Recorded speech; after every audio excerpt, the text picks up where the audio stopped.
സംസ്ഥാന സർക്കാരിന്റെ ഉജ്ജ്വല ബാല്യം പുരസ്കാരം VS പാർവതിക്ക്. പുരസ്കാര ജേതാവിനെ തൃശൂർ ആദരണീയ സാംസ്കാരിക പൗരാവലിയുടെ നേതൃത്വത്തിൽ അനുമോദിച്ചു. അനുമോദന സമ്മേളനത്തിന്റെ ഉദ്ഘാടനം മുൻ നിയമസഭാ സ്പീക്കർ അഡ്വക്കേറ്റ് തേറമ്പിൽ രാമകൃഷ്ണൻ നിർവഹിച്ചു. തൃശൂർ ആദരണീയം സാംസ്കാരിക പൗരാവലിയുടെ നേതൃത്വത്തിലാണ് സംസ്ഥാന സർക്കാരിന്റെ ഉജ്ജ്വല ബാല്യം പുരസ്കാര ജേതാവ് VS പാർവതിയെ അനുമോദിച്ചത്. മുൻ നിയമസഭാ സ്പീക്കർ അഡ്വക്കേറ്റ് തേറമ്പിൽ രാമകൃഷ്ണൻ ഉദ്ഘാടനം നിർവഹിച്ചു.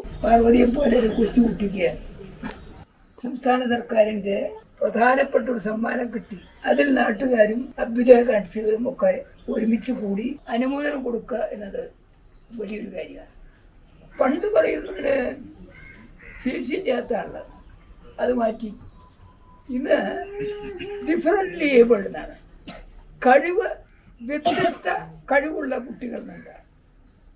പലപ്പോഴും നമ്മൾ അന്വേഷിച്ചാൽ സാധാരണ കുട്ടികളെക്കാൾ ചില കാര്യങ്ങളിൽ പ്രാഗൽഭ്യം തെളിയിക്കുന്ന കുട്ടികളാണിത്. അപ്പോൾ പക്ഷേ അവരോട് നമുക്ക് സിമ്പതി അല്ല വേണ്ടത്, അവർക്ക് സപ്പോർട്ടാണ്. മുൻ MLA TV Chandramohan, Indian football ഇതിഹാസം IM വിജയൻ എന്നിവർ മുഖ്യാതിഥികളായി. സെന്റ് ജോർജ് UP സ്കൂൾ പ്രധാന അധ്യാപിക CL ലിനറ്റ് കുട്ടിയുടെ കഴിവിനെ പറ്റിയും അർഹതയെപ്പറ്റിയും ആമുഖം നൽകി. അഡ്വക്കേറ്റ് S അജി അധ്യക്ഷത വഹിച്ച യോഗത്തിൽ doctor Aravindan Valachira, K Gopalakrishnan, Jenson Jose Kakkassery, Sarath Chandra Machingal, KN Narayanan, KP Radhakrishnan തുടങ്ങിയവർ സംസാരിച്ചു. News bureau, Ernakulam.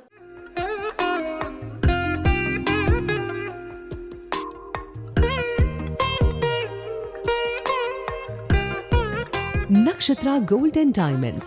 Online delivery available all across India.